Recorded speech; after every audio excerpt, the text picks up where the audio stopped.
L'info écho avec Capital. On commence par la mise en garde du professeur de santé publique et d'épidémiologie Mahmoud Zourek dans le journal du dimanche. Revenant sur le variant Omicron qui se propage très rapidement, il a jugé les mesures annoncées par le gouvernement trop timides et surtout invite à faire très attention pendant les fêtes de fin d'année. Nous allons probablement connaître des niveaux de contamination jamais atteints, alerte Mahmoud Zourek, et la société pourrait être rapidement paralysée si les soignants eux-mêmes sont contaminés. Selon lui, la troisième dose du vaccin est une nécessité, car même si elle n'est pas une assurance tout risque, elle permet de contrer le variant Omicron à hauteur de 70 à 75%. Le chiffre du jour, 3,6%, c'est la prévision de croissance de la Banque de France dans ses dernières projections. L'institution abaisse très légèrement de 0,1 point sa prévision de croissance pour 2022, anticipant désormais une hausse du produit intérieur brut de 3,6% après 6,7% en 2021. Ce chiffre est plus prudent que les 4% encore avancés par le gouvernement. Nous prévoyons un léger ralentissement début 2022 lié à la nouvelle vague de Covid, mais ensuite la croissance reprendrait, a déclaré le gouverneur de la Banque centrale, François Villeroy de Galhau. Avec une progression du PIB prévue de 1,4% en 2024, on rejoint progressivement la tendance de croissance qui était celle d'avant-crise, a-t-il ajouté.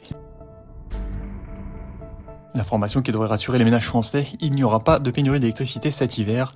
C'est la ministre de la Transition écologique qui l'a annoncé ce dimanche sur France Inter.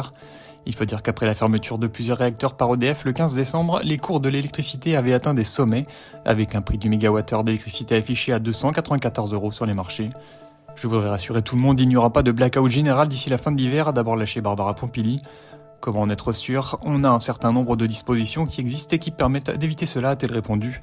Mais comme trop de réacteurs sont arrêtés, le gouvernement a demandé à EDF de remettre en marche un certain nombre de réacteurs arrêtés pour maintenance, qui devaient démarrer en janvier 2022. Ces ouvertures avancées doivent permettre de faire face à d'éventuels manques. Et on termine par les bons réflexes à adopter pour les fêtes de fin d'année eu égard à l'épidémie de Covid-19. Si le conseil scientifique a mis en garde et demandé des restrictions au gouvernement comme un couvre-feu au nouvel an, celui-ci a botté en touche et assuré que de nouvelles restrictions ne seraient pas prises. Alors pour passer des fêtes sereines, quel bon réflexe adopter ? Il est conseillé de limiter le nombre de convives à table, mais également de se faire tester avant de se rendre en famille.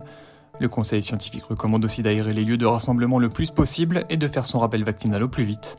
Enfin, pour éviter les clusters, mieux vaut éviter les regroupements et lieux de fête. C'était l'info écho avec Capital.